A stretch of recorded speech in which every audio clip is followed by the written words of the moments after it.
So without further ado, we got a lot of clips to get into tonight's show. Let's go not to Luke Radowski because he's on the road. Let's go to Mark Dice with his coverage of the DNC convention this past week. And then we'll get into the various news stories that occurred in this past week in Grand Theft World news history. Let's go. Sadly, last night was the last time that we're ever going to see or hear from Joe Biden again, because the Democrat Party has washed their hands of him and sent him off into the sunset to retire. The Democratic National Convention kicked off yesterday, and as a courtesy, since they stole the nomination from him, they gave him a speaking slot at nearly midnight, where he aired his same old grievances and spread the same old lies about Donald Trump that he and the Democrats and the liberal media have been spewing for 4 years. And Donald Trump said, and I quote, "There are very fine people on both sides." My God. That's what he said. Not a joke. That is what he said and what he meant. Come on, man. As usual, he did yell throughout most of the speech and have a couple Freudian slips and stumbled over his words quite a bit, like admitting the obvious Democrat plan here. Kamala and I are committed to strengthening legal immigration. Strengthening illegal immigration. We know. Would you like to embarrass yourself one last time in front of a national audience, sir, before the Democrat Party is completely finished with you? Women are not without electoral.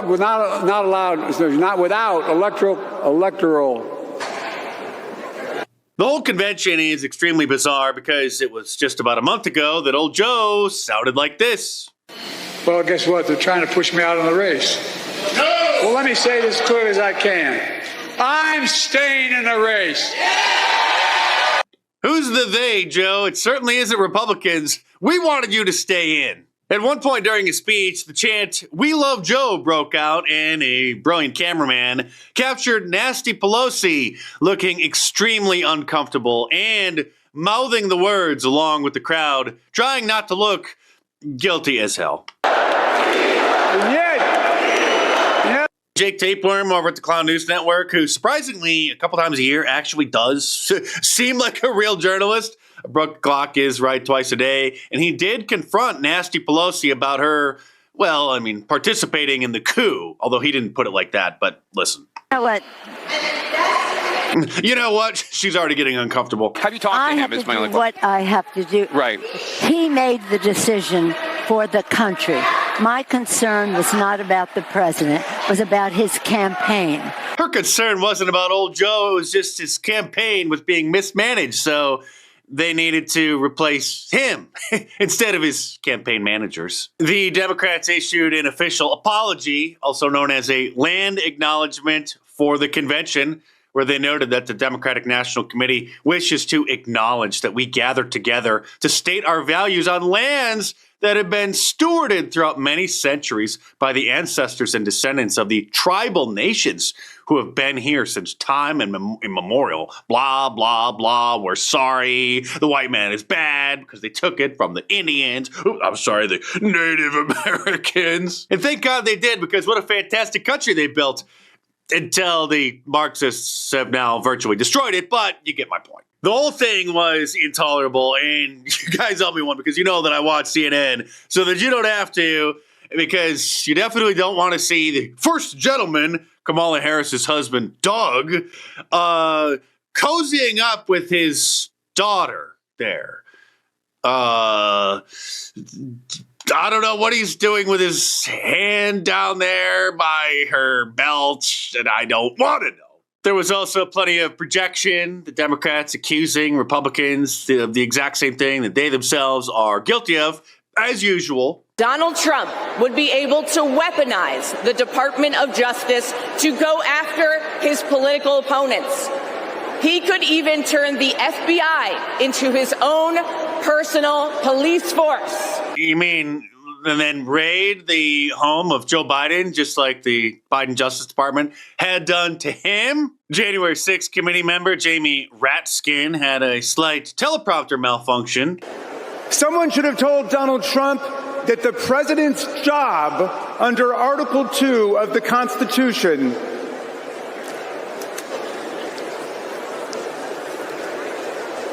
Somebody should have told me that Hillary Clinton was speaking last night, because then I probably wouldn't have tuned in, and I will spare you even a split second of her speech. Alexandria Ocasio-Cortez was fairly entertaining, however, doing her best impersonation of a black preacher. And I, for one, am tired of hearing about how a two-bit union buster thinks of himself as more of a patriot than the woman who fights every single day to lift working people out from under the boots of greed, trampling on our way of life. May I remind you that the big television networks, all of them, ABC, NBC, and CBS, interrupt their regularly scheduled programming to subject the American people to the Democratic National Convention, where they got to see nonsense like this. Here's the United Auto Workers president. Donald Trump is all talk, and Kamala Harris walks the walk.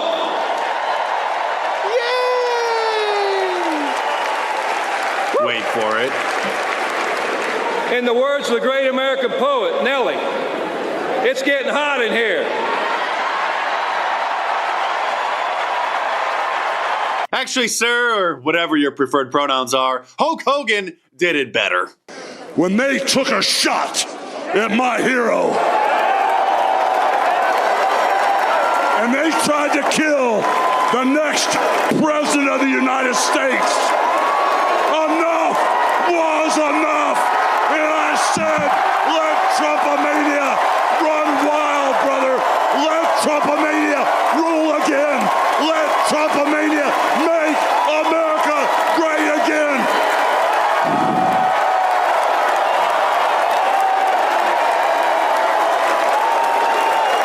That's correct, Hulk, and that little stunt was the inspiration for my new Trumpomania shirt, which you should order from my online store at markdice.com or click the link in the description below and check them out.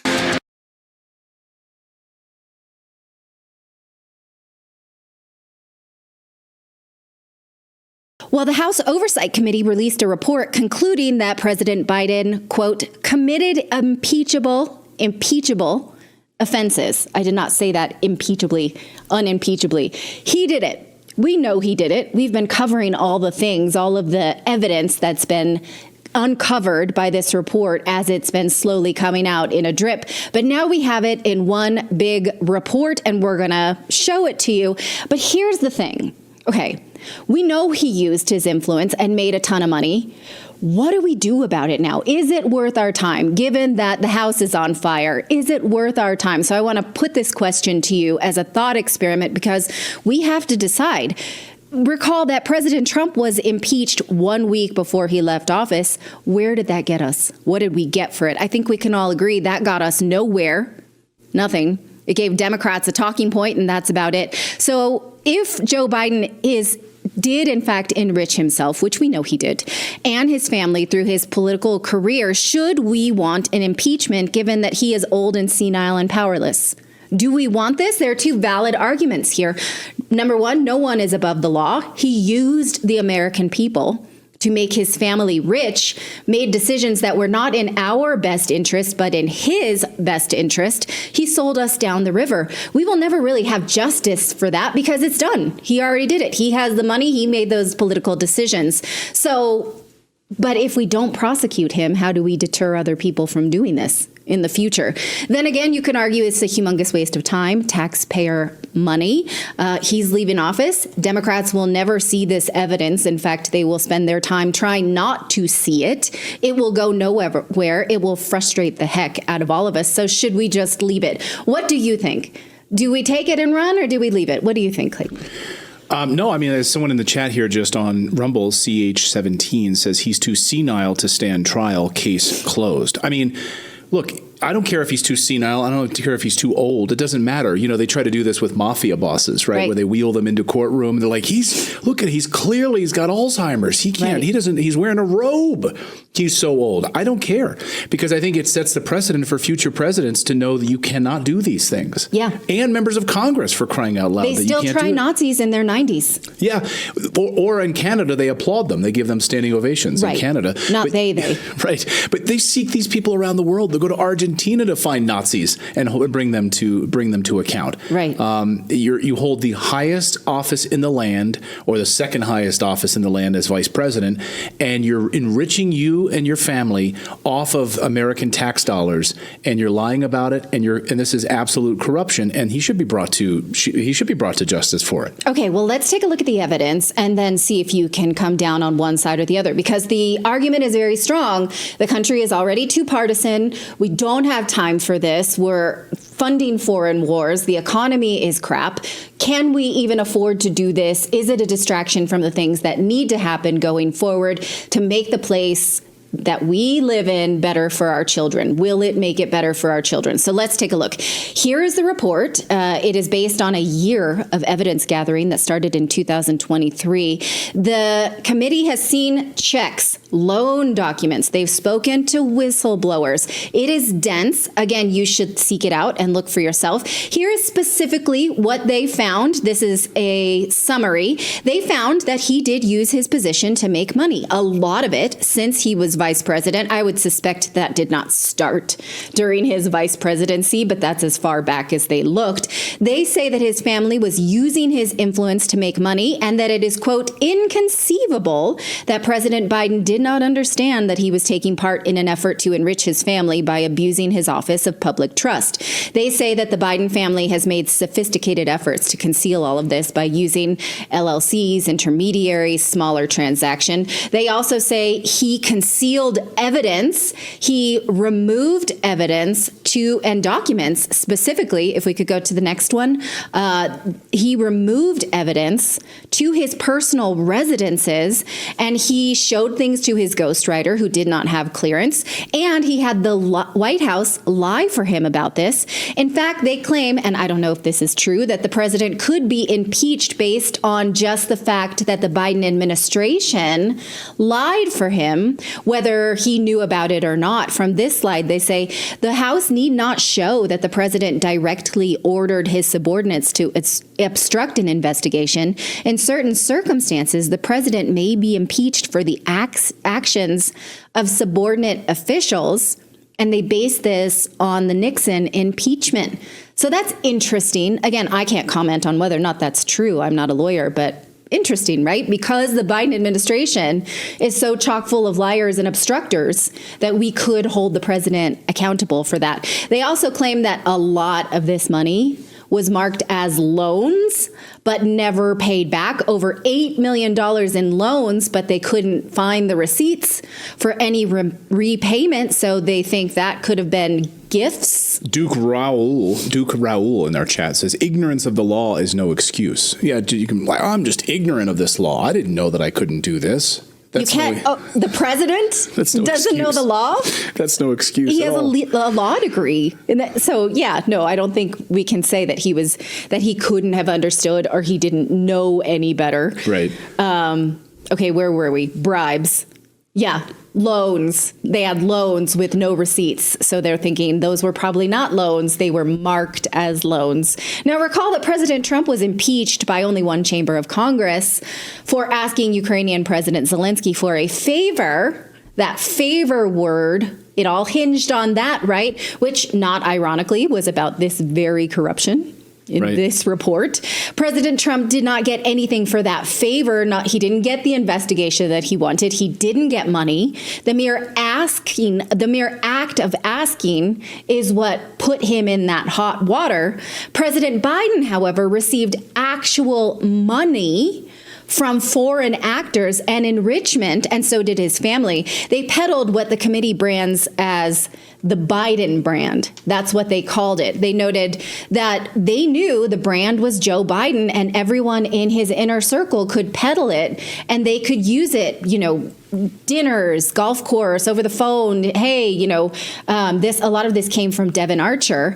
The Bidens, they say, didn't have a golf course. They didn't have property. They don't have a clothing line or a media business. They just sold their influence as consultants without being lobbyists. And the committee has traced wires wires from foreign sources to Hunter Biden with Joe Biden's home address and money from the Biden's family transaction with this Chinese conglomerate. We've seen this. We've seen it in Excel spreadsheets. We saw it when Hunter Biden's assistant was asking, like, hey, pay this back here. Joe's going to pay this. We've seen the evidence. We've looked at it over the last 2 years.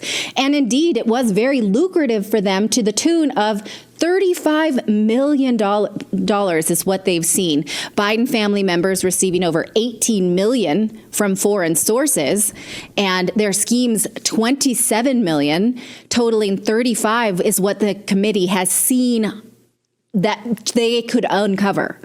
So what do they want? Well, here's what the committee recommends is that the Constitution's remedy for a president's flagrant abuse of office is clear: impeachment by the House of Representatives and removal by the Senate.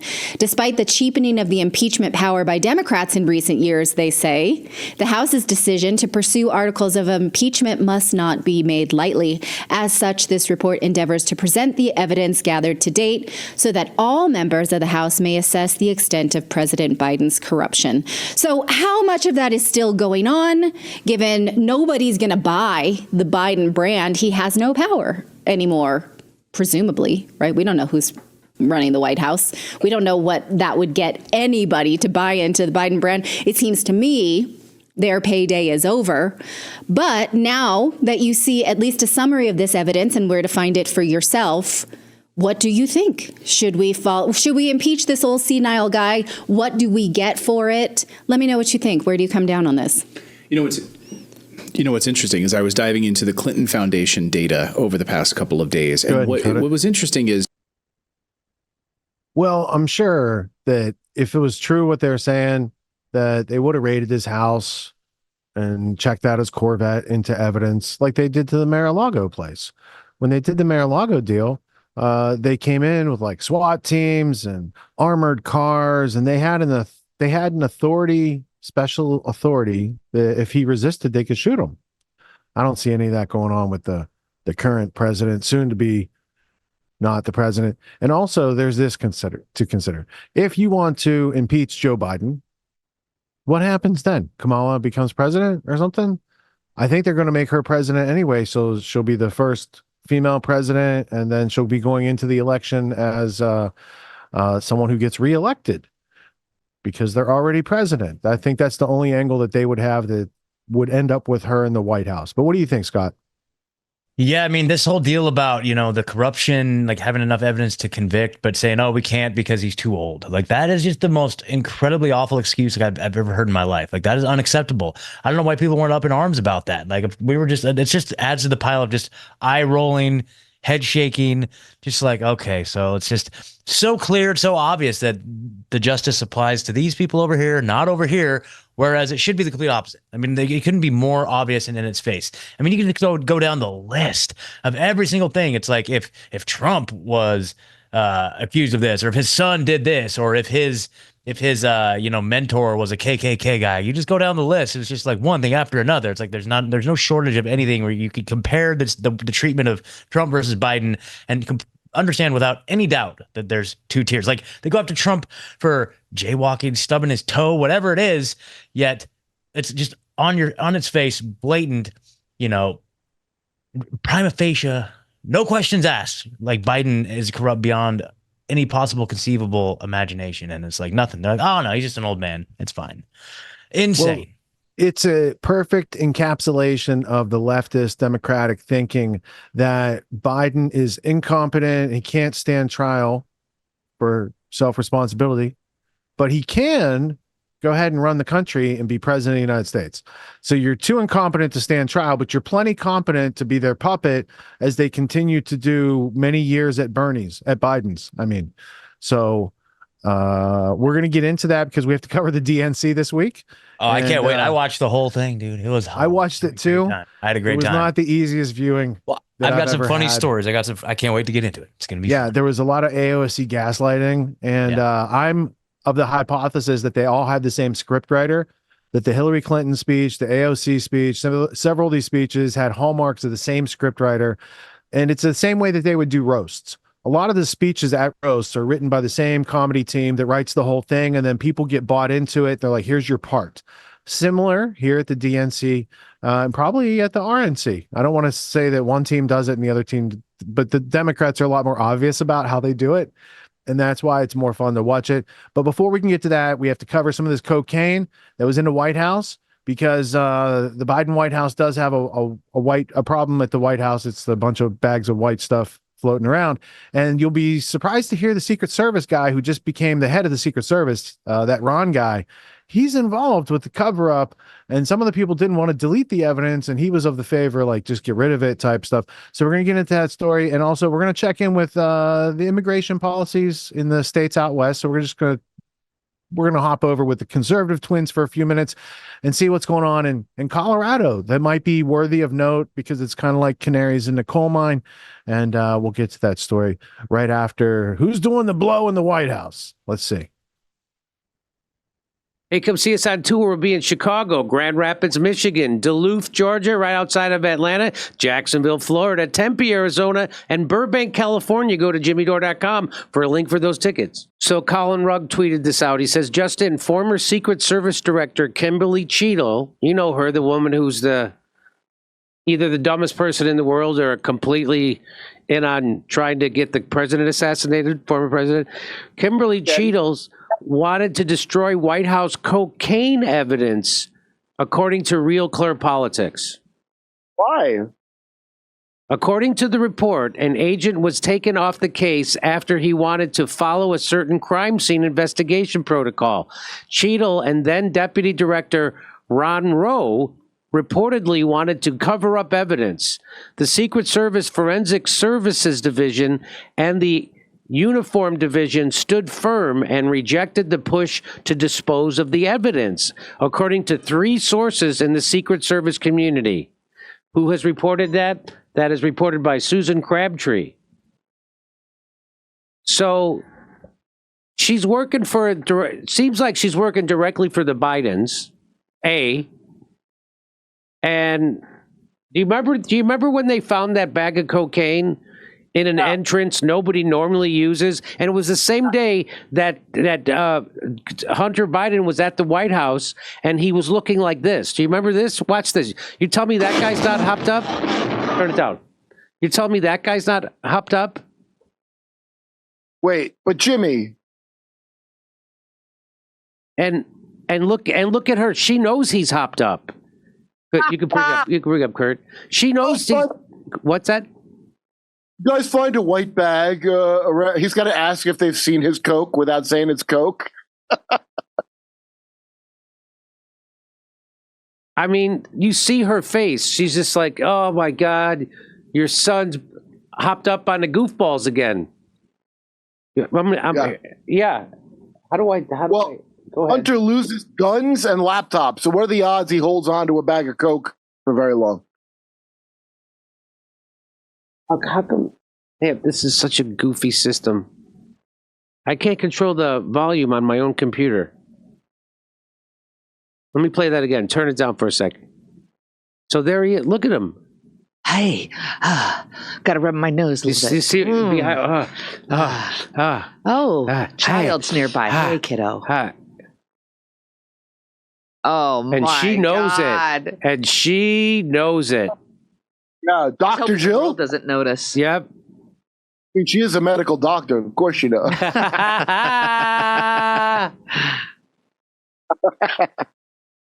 So she's the one who put the kibosh on that investigation. Well, Joe wasn't going to remember. That's correct. I mean, that is an amazing video.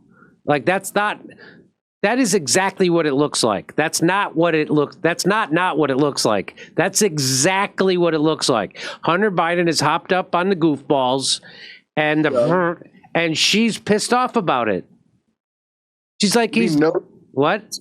What's that? He's on the nose clams. He's on the nose clams. Yeah, I got a show for y'all. Got a damn good show. They have not had enough time to find more permanent housing, and they're really caught in the middle this morning. I thought there would be some compassion, maybe a little bit of an extension to help these people find somewhere to go. They put some paperwork on our doors saying, if you find a place to go, we'll pay your deposit in first month's rent. I bet you $100 to a dollar, nobody has been put or placed or helped find somewhere to go. Now, the building's management says that the problem stems from gangs that have pretty much overrun the entire building and taken control of the building. They say it's not the code violations that the city claims. An undocumented immigrant is not a criminal, and we have to correct course in this conversation. Una persona sin papeles no es criminal. Sí se puede. Tell that to the black families has been kicked out because the Venezuelan gang has kicked them out of there where they were living. Let me get this straight. They trying to kick out the Venezuelan gangs by kicking everybody out? Yeah, evicting everybody. But the Venezuelan gangs haven't left. It's the same logic they use for guns. Yeah. They take away gun rights because they think that's going to restrict guns to criminals, but it doesn't. Right. Fuck it. It's a black woman that lives there in the community, and she has firsthand knowledge of what's going on there. Yeah. This should open a lot of people's eyes when it comes to Democrats. Check this video out. Yeah. Common Sense 101. The Venezuelan prison gang known as Tren de Aragua has taken over an apartment complex in Aurora, Colorado, right outside of Denver. The property manager known as CBZ Management has been trying desperately to regain control of their apartment that they have just spent $300,000 to bring to code with renovations, but they can't even go in there because the Venezuelan gang has taken over their apartments. The city has denied the allegations. Local officials and the media, including Kyle Clark of 9 News, have denied the allegations, even though they have posted eviction notices on the doors of residents and given them a very short amount of time to move out, find somewhere else to live, figure it out, we don't care. If this had been Cherry Creek, if this had been Greenwood Village, Jared Polis, the Colorado governor, would have sent in the damn National Guard. But because it's full of black and brown people in Aurora, nobody cares. This is a very dangerous problem. This is just a testing ground. Yep. You need to understand this. This CBZ management says, we would like to be able to resume normal operations at our buildings, but we cannot do so under the threat of present and immediate danger against residents, staff, and management. The spokesperson for this company goes on to say, this is an issue our city needs to face head on with law enforcement and the further support of our state and country's leaders, border czar Kamala Harris, to protect affected tenants, the surrounding communities, and Americans across the nation. Translation: CBZ management is giving the country and the surrounding areas in Denver a heads up. Your community is next. And if you think you're protected because of how you vote or because of your location, you're not. You're not safe. Your children are not safe. You better get civic minded and stop saying, I'm not into politics, because politics is into you. You got Kamala Harris running around now wanting to be the head of the entire country, but she has spent the last 4 years ignoring the border as the border czar, although she was given that job. And for somebody who claims to be a baddie and a boss lady and a strong, empowered woman, she didn't take the lead on a damn thing except ignoring you and putting twerking rappers and fried chicken into neighborhoods to try to get your vote. Once again, for failing you the previous 4 years. But guess what? She wants a chance to do it all over again. Yeah. This is unbelievable. DHS, Department of Homeland Security, was investigated by the Office of Inspector General. There was a report in June that was the final report issued that says DHS needs to improve its screening and vetting of asylum seekers and non-citizens applying for admission into the United States. This is a very detailed report. I suggest you go read it so that we cannot be accused of mis and disinformation. Go read the report by the Office of Inspector General. Go ahead and pull that. Lastly, I would like to Just to give you an executive summary on that, she was saying everything was fine and there's nothing to worry about. And definitely things like that won't be happening in a town near you anytime in the near future. It's just a localized thing and a unique circumstance, freak act of nature and government coming together, and nothing to be worried about. What did you think, Scott?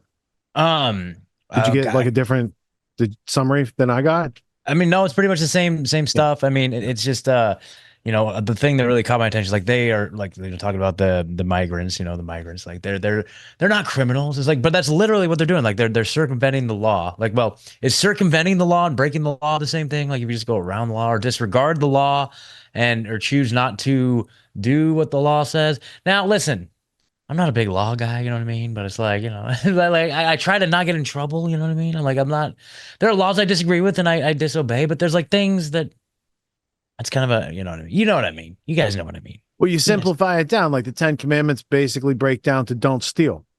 Like don't steal other people's freedom and property, et cetera, et cetera. So when you say, you know, those laws don't apply, it's like you treat people right or wrong, right?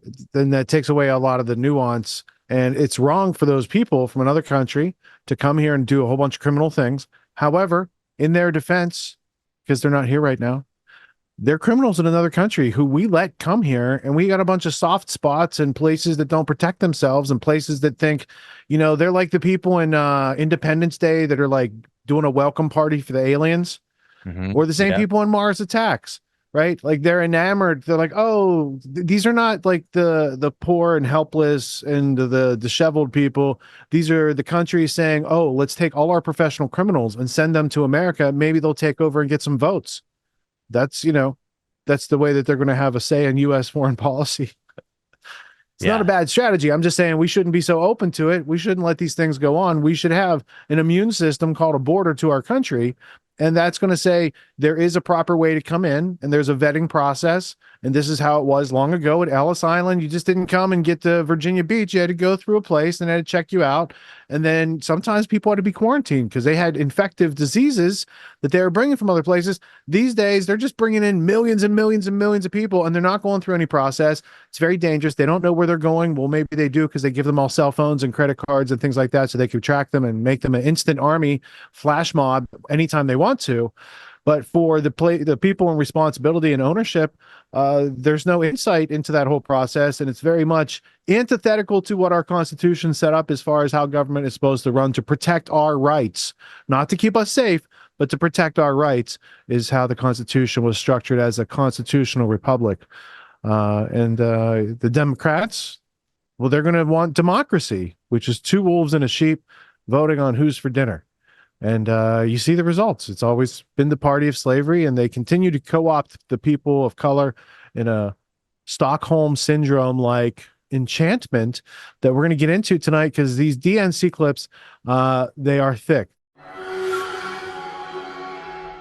Everyone's doing some kind of self-help these days, and you can find a million self-help courses out there. Most other courses out there are hosting lectures. They're hosting videos, they're maybe even doing Q&As, and these are great starting points to encourage learning. But at Autonomy, we believe that hands-on practice is the best way to really lock in what we're learning. There's no better way to gain confidence and mastery than through action.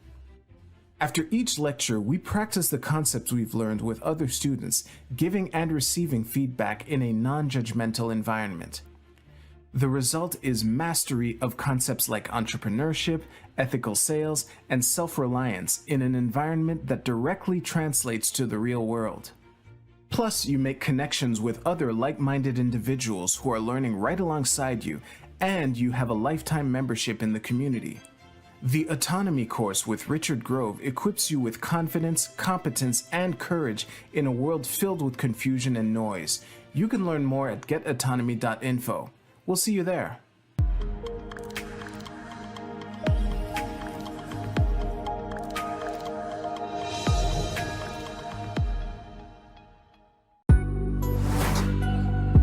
What makes the Grand Theft World podcast unique, invigorating, exciting, and informative? Most other podcasts out there are either doing straight up interviews or they're just covering the daily news. They're covering current events from the day they happened. And that is effective. It's useful. It's a great starting point. And then sometimes these current events change during the week past the first story. So we like to give it a little time. You have to wait till some of the dust settles on these stories in order to give them accurate coverage. And the other thing that's really missing in the media landscape is covering the articles that are coming out every day. That's great. That's necessary. But who's bringing in contextual history so that you can understand what has been going on for decades and decades to lead up to the machinations and actions that we see unfolding today? So what we do here on the podcast is we cover current events. Many of these things are censored, but we wait about a week. As a forensic historian, I focused mainly through my career on the history of globalism and collectivism and things that they call maybe the New World Order. There's a lot of facts to these sort of circumstances, groups, events, activities, working groups that they've had over time. So for Grand Theft World listeners, we not only break down the current events, most of which that are censored during the week, we provide you with contextual history, we give you the source notes, the references, we do deep dives, and this really empowers you with an understanding of context and history so that you can make more informed decisions in your life. There's also a community, a membership where you guys can actually ask questions and we can get into the show and we can share evidence. And there's a town hall weekly for Grand Theft World for those who listen to it and are interested in covering the stories that we don't get to during a 6-hour show. Listening to it an hour a day, you could easily consume the week's news, but you're going to have substance and meaning and context and understanding. And with that, you can make higher quality decisions in your life. So if you're interested in more quality in your life, go to grandtheftworld.com, click podcast at the top, and we'll see you there. Thank you. These allegations are false. This isn't Grand Theft Auto, folks. This isn't a video game. What are the most surprising things that you discovered once you started pulling on that thread? Who he was connected to, what institutions he was influential over, what events he participated in? Come on, man. What are we talking about? Come on, man. No. You don't have to think about it, dude. I got this quote because you said you didn't know much about Klaus Schwab. I made it my job to, as soon as this happened, I'm like, okay, this guy's their front man. Let me learn about the official history of the World Economic Forum. I got their 40-year history. I got every book that Klaus Schwab has written or ghostwritten. I went through those books. This is one of the most interesting passages. Come on, man. Come